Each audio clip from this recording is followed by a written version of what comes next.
But this this will end. It's just a matter of time and whether or not we get enough people to understand this. But I've argued the case that political action, which I've been involved in, is very important for about one reason. I think all political action should be directed toward the preservation of liberty. That should be what our goal should be.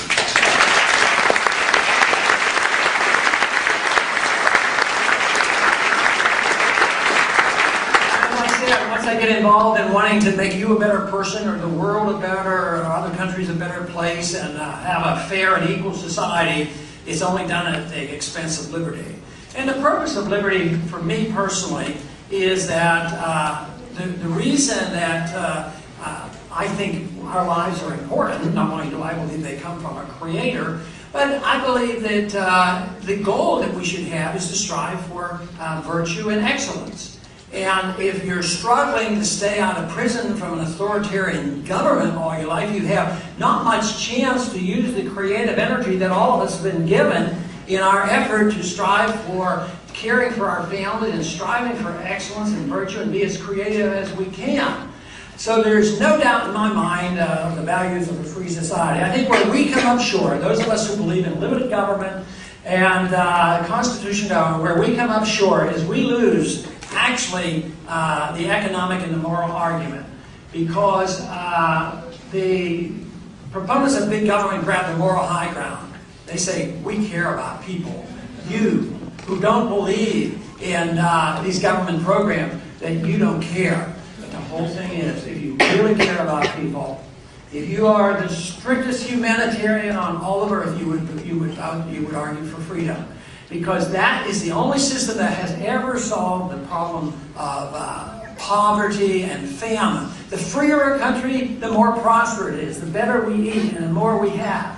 And this whole notion that if we don't endorse government largesse, which is stealing, it's immoral to steal, it's immoral to tell other countries what to do, it's immoral to have preemptive, preventative war, it's immoral for our CIA to go over and murder people. And if we believe in the other, believe me, this is what would take care of the maximum number of people. Would it be a perfect society? In no way. We're not going to see a perfect society, but it would be the best ever. And we were approaching that. We were moving in that direction because we had the best opportunity. We had the best defense of liberty in this country than any other country. So we became the most prosperous country, but we have lost our way. We have gone a long way from that. We have lost our confidence. We don't have the belief that freedom works. That most people will say, yes, you're right, I believe, I agree with you, but you need this and you need this and this. Everybody has one exception to the rule. But if you give up a little bit and say that we have to give this much because there's a great need, you've given up 100% of the principle, and then that leads on and on. To more and more. So if we want to live in a better world, what we have to do is first understand where our rights come from, defend personal liberty, understand economics. Ultimately, to sell this to a large number of people, would have to support this because it's in their interest. If they think they're going to suffer from a free society and you need this government to take care of them, then that won't work. But it also takes a moral society, and the founders understood this, that freedom doesn't work if you have an immoral society. So I think, even though if you had zero compassion, the system would still take care of the most people. But it would also be much, much better if you had a compassionate society, and that people did. Compassion, not only making sure you took care of yourself, your family, your neighbors, your church, but taking care of anybody that had needs. I think, in this big debate on medical care, I've made the point, that there are private hospitals. The first hospital I ever worked in, moonlighted, when I was drafted in the military, I worked for $3 an hour.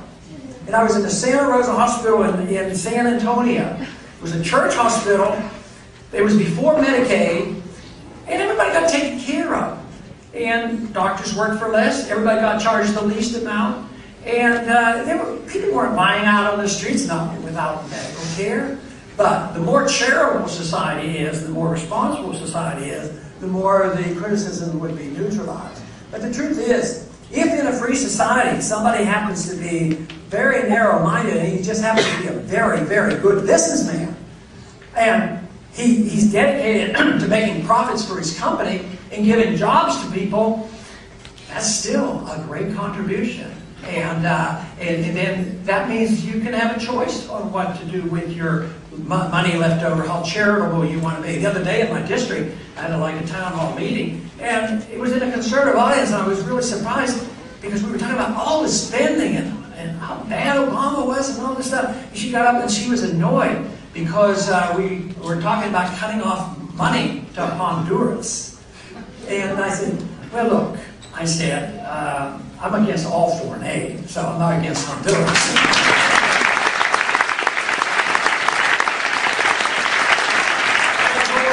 I said, now, if we had a free and prosperous society, you would have a lot more money in your pocket.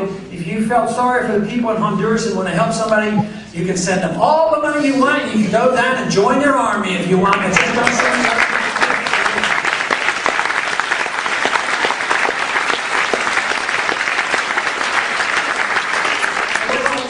Just finish on a positive note and say that the country is awakening. The revolution is alive and well. And if you continue it, you will see only positive changes. Thank you very much.